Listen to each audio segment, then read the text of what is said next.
pagi pemirsa, berjumpa bersama saya Patricia Robin dalam acara Bimbingan Rohani Katolik, dan saat ini saya sudah berada di salah satu kawasan di Karawaci, Tangerang.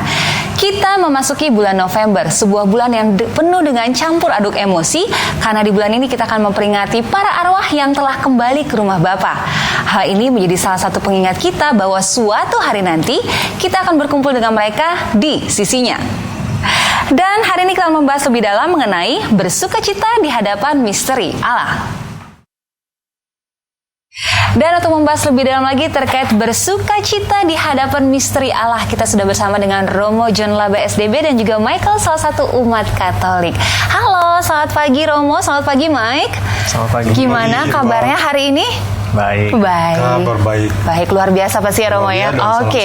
Di sini ada sesuatu yang berbeda nih, karena biasanya kan kita baik berbicara dengan Romo aja, tapi di sini sudah kehadiran Mike yang mungkin akan berbagi lebih dalam lagi nanti terkait dengan perayaan di bulan Arwah atau bulan November ini sendiri ya Mike ya.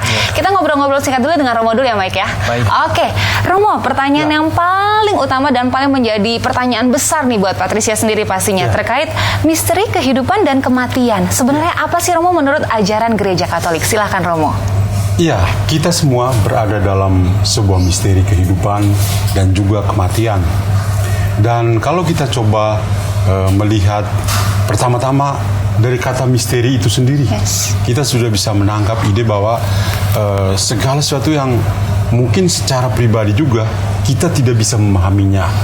Apalagi ketika kita memahami misteri dalam konteks hubungan dengan Tuhan, ya itu pasti lebih dalam lagi. Tapi kalau kita coba maju lagi ke perkataan yang kedua, yaitu tentang kehidupan dan kematian, kita akan semakin terbuka. Karena apa? Karena ketika kita merenung tentang kehidupan, kita lalu kembali kepada Tuhan sebagai sumber kehidupan. Ketika Dia menciptakan manusia, itu ciptaan yang paling terakhir dan paling mulia. Dia menciptakan manusia sesuai dengan wajah Dia sendiri, wajah Allah sendiri. Dan ada satu ungkapan yang sangat indah dalam kitab Kejadian ya. Ketika Dia menciptakan manusia, kemudian Dia melihat manusia itu sungguh amat baik adanya. Dan ini betul-betul Tuhan jatuh cinta pada manusia sebagai ciptaan itu. Maka dari situ kita bisa memahami bahwa Tuhan itu adalah sumber dari kehidupan kita. Dan itu kita perlu syukuri, kita perlu bangga karena sebagai ciptaan yang mulia dan Allah sebagai sumber kehidupan kita. Lebih dalam lagi adalah ketika Tuhan mengasihi kita melalui Yesus Kristus putranya. Dia memberikan Yesus putranya pada kita untuk bisa memberikan hidup pada kita. Dan hidup yang ditawarkan oleh Kristus pada kita adalah hidup kekal.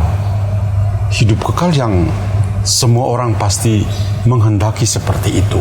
Nah, karena itu ketika kita merenung tentang misteri kehidupan di hadirat Tuhan, nyatalah bagi kita bahwa Allah adalah misteri. Tidak bisa kita pahami, tetapi Dialah yang menjadi sumber kehidupan kita. Lalu di bagian yang satu lagi adalah tentang misteri kematian. Tuhan memberi kepada kita kehidupan, tetapi kematian juga menjadi sebuah kepastian untuk kita. Seorang boleh menginginkan hidup 1000 tahun, boleh, tapi ujung-ujungnya adalah kematian. Kematian menjadi sebuah kepastian. Karena itu siklus kehidupan kita dari kelahiran sampai kematian atau sampai maut memisahkan kita. Ya, tetapi sebagai umat beriman, kematian itu bukan akhir segala-galanya ternyata. Ternyata ketika kita meninggal dunia, kita masuk ke satu kehidupan yang diberikan oleh Tuhan sendiri, yaitu kehidupan selama-lamanya atau kehidupan kekal. Itu. Wow, sangat dalam ya Romo ya. Tapi mungkin PR buat Mike nih. Abis itu saya mau tanya refleksi dari Mike sendiri ya. Tapi sebelum nih Romo, saya mau tanya nih, sesuai dengan judul yang kita mau bahas hari ini terkait bersukacita di hadapan misteri Allah. Mungkin Mike dan saya secara awam akan merasa kalau kehidupan ya kita layak bersukacita. Kita ketemu dengan orang, kita bersenang-senang, kita bekerja, kita memuji Tuhan dan segala macamnya. Tapi ketika ada satu misteri yang lain, yaitu misteri kematian, bagaimana sih Romo kita tetap bisa bersukacita dengan misteri kematian itu sendiri? Silakan Romo. Iya. Kalau kita sebagai orang beriman dan kita memahami betul-betul bahwa Allah adalah asal kehidupan kita, dia sumber hidup kita, maka apapun di dalam kehidupan kita, kematian sekalipun itu tidak bisa memisahkan kita dari kasih Allah sendiri. Ya, kan Allah sebagai sumber hidup, dari Dia kita berasal dan kita juga akan kembali kepada Dia. Itu. Oleh karena itu memang secara manusiawi, kalau yang namanya kematian, orang itu pasti merasa bersedih, kehilangan segala-galanya. Tapi ternyata ketika kita pahami dalam konteks relasi pribadi kita dengan Tuhan, ternyata kematian itu indah. Saya teringat pada orang kudus yang terkenal seperti Santo Alfonsus Maria de Liguori. Dia pernah menulis sebuah buku, kematian itu indah. Dan saya coba untuk mendalami buku itu, sebetulnya apa sih indah itu ya? Karena kok kematian kok indah, seperti itu. Pasti pemirsa juga kaget tuh dengan judul buku ini. Tetapi ketika saya menyelami buku itu, kematian itu indah ketika pertama kita betul-betul siap. Karena kematian adalah sebuah kepastian, maka kita harus selalu siap untuk menyambut kematian itu.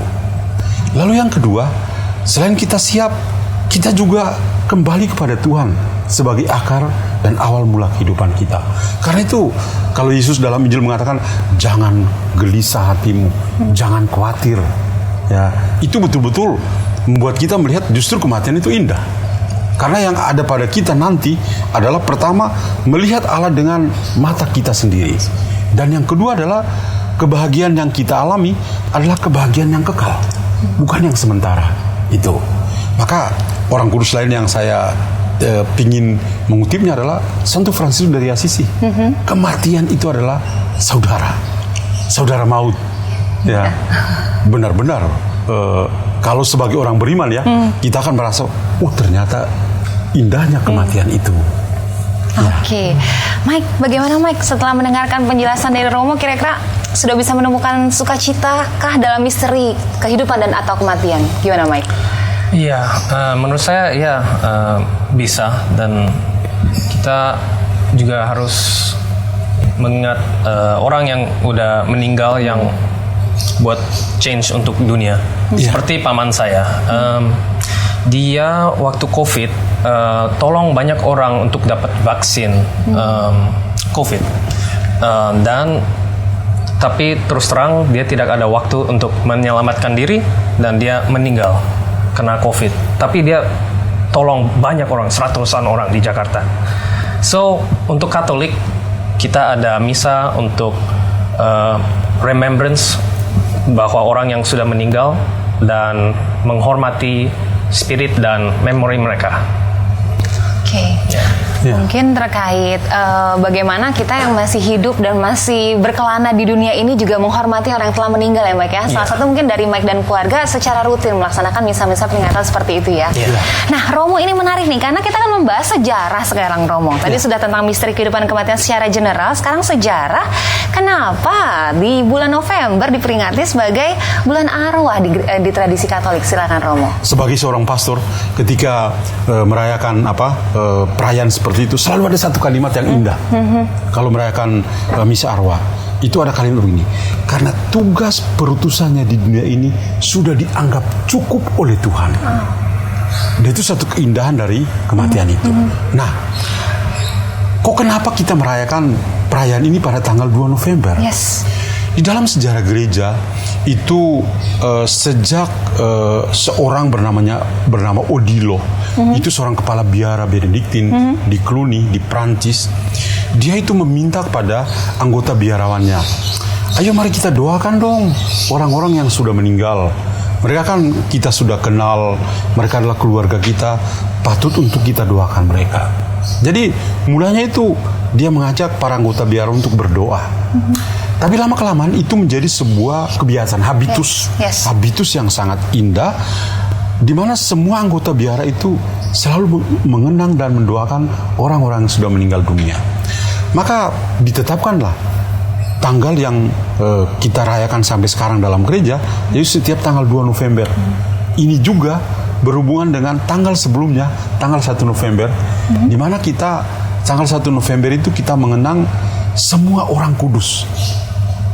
orang-orang kudus juga pernah tinggal sebagai manusia seperti kita, tapi sudah meninggal dunia dan diakui oleh gereja sebagai orang kudus. Nah, hari setelah itu gereja mengingat, oh, tidak hanya Odilo dari Biara Benediktin di Cluny di Prancis zaman dulu, kita sebagai gereja juga akhirnya mengenang jiwa orang-orang yang sudah meninggal dunia. Ya, jadi itu sebabnya tanggal 2 menjadi tanggal yang sangat spesial untuk mereka, karena itu adalah haknya mereka untuk kita doakan. Oke. Seperti itu. Walaupun diperingati secara tanggal di tanggal 2 November saja, tapi berdoa itu pasti sepanjang masa terus-menerus ya Romo ya? Iya, kita di dalam gereja Katolik, keindahan dari gereja Katolik itu begini, bahwa secara liturgis kita itu punya waktu-waktu untuk mengenang. Yes. Ya, misalnya ada daerah-daerah tertentu yang punya tradisi 4 hari ada misa. Kemudian ada yang malah 3 hari. 3 hari karena berpikir Yesus wafat bangkit pada hari yang 3. Ada yang 4. Ada yang, tapi yang paling populer adalah hari ke-7. Kenapa hari ke-7? Hari ke-7 karena Tuhan menciptakan segala sesuatu dan pada hari yang ke-7 dia istirahat. Maka ketika kita merayakan atau mengenang orang yang meninggal pada hari ke-7, itu kita mau mengenang bahwa orang-orang yang kita doakan itu akan mengalami istirahat selama-lamanya, abadi dengan Tuhan. Kemudian ada hari ke-40, masa pemurnian, ya, Tuhan memurnikan, dan itu yang kita selalu ingat dengan api penyucian dan sebagainya. Hari ke-40, ada hari ke-100, kemudian 1 tahun, 2 tahun, 3 tahun, itu hari ke-1000 dan seterusnya. Jadi gereja memberikan hari-hari istimewa ini untuk membantu kita merasa bahwa baik saudara-saudara kita yang sudah meninggal dunia maupun kita yang masih hidup, kita punya tanggung jawab untuk mendoakan mereka, ya, supaya mereka itu bisa cepat ke surga dan dari surga mereka menjadi pendoa untuk kita semua. Juga. Itu. Okay. Baik. Mike, bagaimana nih Mike? Di keluarga Mike sendiri sebagai salah satu umat Katolik, mungkin Romo salah satu juga, kita pasti Mike atau saya juga sering mendengar terkait intensi misa ya, setiap minggunya pasti ada ya Mike ya. Tapi dari Mike sendiri mungkin terkait paman yang pas COVID nih, itu sebuah masa yang saya pribadi merasakan itu perubahannya luar biasa ya Mike, terkait kita harus social distancing, kita harus berdiam diri di rumah, kerja, sekolah semua dari rumah. Nah, dari Mike dan keluarga sendiri ketika memang yang paling Mike ingat terkait peringatan-peringatan untuk memperingati arwah dari paman sendiri seperti apa Mike? Iya, jadinya waktu ada bulan November begini, kita di misa boleh buat intensi untuk kasih ke Romo untuk peringatan keluarga kita yang sudah tidak di dunia. Kita ingat spirit mereka dan kita doakan supaya spirit mereka bisa lebih dekat ke Tuhan, seperti Romo bilang. Iya. Karena misalnya tadi yang saya pada bagian terakhir ya, saya mengatakan bahwa sebetulnya kita itu kenal 3 jenis gereja ya. Ada gereja pesiarah, ada gereja yang menderita, dan ada gereja yang jaya. Jadi kalau kita yang masih bersiar di atas dunia adalah gereja pesiarah, kita masih bersiar di atas dunia. Dan tugas kita sebagai gereja pesiarah adalah mendoakan saudara-saudara kita yang masih di gereja yang menderita. Apa sih gereja yang menderita itu? Gereja yang menderita adalah jiwa-jiwa di api penyucian, bukan pencucian ya. Jadi kita mendoakan jiwa-jiwa di api penyucian, sehingga saat yang tepat Tuhan akan mengangkat mereka dan tinggal bersama di surga. Kalau api penyucian adalah gereja yang menderita, maka gereja yang jaya itu di surga. Dan nanti di surga mereka itu adalah santu dan santa yang selalu mendoakan kita. Jadi seperti satu lingkaran, seperti cincin yang tidak punya ujung dan pangkal ya. Gereja pesiara mendoakan gereja yang menderita. Gereja menderita naik ke gereja jaya. Yang jaya akan mendoakan kita yang masih bersiara.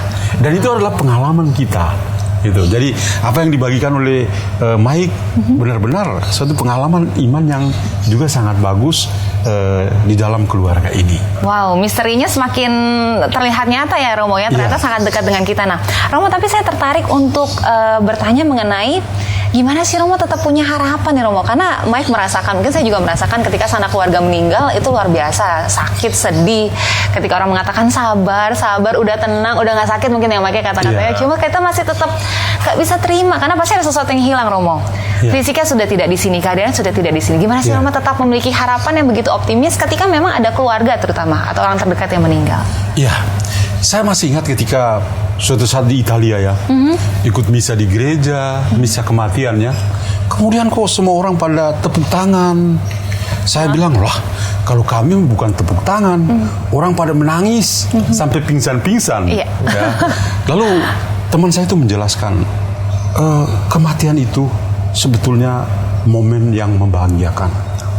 Karena pengalaman-pengalaman yang kita alami di dunia ini tidak akan terulang lagi. Ya. Jadi sebuah kebahagiaan. Maka kalau kita melihat pertama secara manusiawi, kalau ada sanak keluarga kita yang meninggal dunia, ya kita pasti bersedih lah. Tidak mungkin ketika ada keluarga kita meninggal kita ketawa. Kita bilang syukur deh, nggak bakalan seperti itu. Kita punya hati nurani kok. Dan itu kesedihan adalah pengalaman yang sangat manusiawi. Tetapi sebagai orang beriman, ketika ada kematian, kita harus melihat kematian itu sebagai momen yang membahagiakan. Tuhan Yesus dalam amanat perpisahannya, dalam Injil Yohanes bab 14 ya, dia mengatakan, jangan gelisah hatimu. Percayalah kepadaku, percayalah kepada Bapa, percayalah juga kepadaku. Di rumah Bapa banyak tempat. Saya pergi ke sana menyiapkan tempat itu, saya juga akan datang kembali menjemput, supaya di mana saya berada, kamu juga berada. Wah, itu suatu perkataan yang begitu indah loh. Di mana Yesus berada, kita juga ada bersama dia. Dan bagi saya, itu adalah suatu harapan, dan itu juga menjadi suatu sukacita tersendiri dalam kehidupan kita. Maka, secara manusiawi kita menangis. Karena kehilangan orang yang kita kasihi, tapi secara rohani, kita malah bersyukur karena apa? Ternyata dia bersama Kristus. Ya. Teks lain dalam kitab suci yang juga menarik adalah kalau kita sekarang itu masih membayangkan kira-kira wajah Tuhan itu seperti siapa sih? Tapi ternyata orang-orang yang sudah meninggal dunia, mereka itu akan melihat Tuhan dengan mata kepalanya sendiri. Yang sekarang kita kan masih berangan-angan, ternyata yang sudah meninggal dunia lihat langsung loh. Itu yang membuat orang merasa, wih ternyata kematian itu indah. Karena memang orang betul-betul siap dan sebagainya. Itu. Mungkin pertanyaan terakhir nih buat Mike ketika memang ditinggalkan oleh sanak keluarga atau saudara, terutama yang terdekat. Apa sih yang membuat Mike akhirnya selalu kuat? Selain berdoa pastinya Mike ya, selain berdoa ketika sudah yakin ya Romo ya bahwa sudah tidak menderita lagi. Nah, apa nih yang membuat Mike selalu kuat dan yakin bahwa mereka akan lebih bahagia?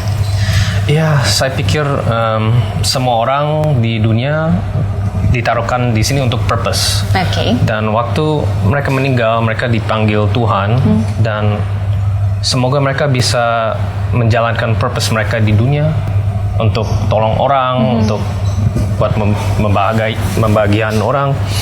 Jadi waktu mereka pergi, ya pasti kita sedih, tapi juga kita harus pikir mereka sudah satu dengan Tuhan, udah berkembali ke rumah Tuhan. So, mungkin terkait ungkapan Romo tadi ya, tugas perutusannya sudah selesai, sudah dirasa cukup. Dianggap cukup oleh Tuhan. Dan itu benar sekali Mbak. Kalau orang mengatakan gajah mati itu meninggalkan gading. Sana keluarga kita yang bersama dan kita, ketika mereka meninggal dunia, yang mereka tinggalkan adalah jejak-jejak yang begitu indah. Kita yang masih hidup, yang masih bersiara, akan tetap mengenang jejak-jejak yang mereka sudah lewati itu. Oleh karena itu, bagi saya, atau hidup atau mati, semua kan di tangan Tuhan. Maka tugas kita yang sementara Tuhan percayakan pada kita adalah, mari kita tetap mendoakan. Entah mau intensi misa di gereja untuk mereka yang sudah meninggal, ataukah ketika kita meletakkan fotonya seperti foto di dalam setiap keluarga ada, atau ketika kita bersiar ke kuburnya atau ke tempat kolumbariumnya. Itu adalah momen-momen yang membuat kita juga akhirnya membayangkan bahwa kematian adalah saudara kita. Dan kita semua juga akan mengalami itu. Karena itu kita semakin didorong untuk saya akan siap untuk menghadapi saudara kematian itu atau saudara maut itu. Saudara, kematian adalah saudara. Dan Saudara. kematian adalah Itu kata kepastian. Santo Fransiskus dari Assisi. Oke, Romo mungkin sebagai penutup boleh kita Ya. berdoa bersama Romo Ya. untuk kita yang masih berziarah, Ya. untuk mereka yang menderita dan segera kejaya. Silakan Romo. Para pemirsa umat sekalian yang saya kasih dalam Kristus, kita bersatu dalam doa. Dalam nama Bapa dan Putra dan Roh Kudus. Amin. Allah Bapa dalam surga, Engkau adalah sumber kehidupan bagi kami. Engkau yang juga menentukan kehidupan kami. Hidup atau mati ada di tangan-Mu. Kami bersyukur kami boleh mengalami misteri kehidupan dalam tangan-Mu. Engkau tidak akan melupakan kami karena Engkau melukis kami di telapak tangan-Mu sendiri dan begitu amat indah dalam pandangan-Mu. Kami juga bersyukur karena kematian Engkau berikan pada setiap orang untuk kembali kepadamu dan mengalami hidup abadi bersama Engkau. Kami mohon semoga Engkau menyiapkan kami yang masih bersiaran di dunia ini untuk menghadapi kematian dengan penuh iman, dan kami mendoakan sanak keluarga kami yang sudah Engkau panggil ke hadirat-Mu, agar mereka pun boleh menikmati kebahagiaan abadi di gereja yang jaya, yaitu di surga, di mana mereka juga akan seperti malaikat yang melayani Engkau siang dan malam. Terima kasih Tuhan, nama-Mu kami puji kini dan sepanjang masa. Amin. Dalam nama Bapa dan Putra dan Roh Kudus. Amin. Ya, terima kasih banyak untuk Romo John Laba atas perbincangan yang hari ini. Mike, luar biasa atas sharing yang luar biasa. Terima kasih sekali lagi sudah menemani Patris di acara Bimbingan Rohani Katolik di pagi hari ini. Dan untuk semua pemirsa dari Bimbingan Rohani Katolik, demikian sudah perbincangan kita terkait bulan arwah di bulan November ini, terkait bersuka cita di hadapan misteri Allah ya Romo ya. Oke, untuk itu saya Patricia Robin, Michael dan juga Romo John Laba pamit undur diri dan sampai jumpa. Terima kasih semuanya. Terima kasih Romo John Laba.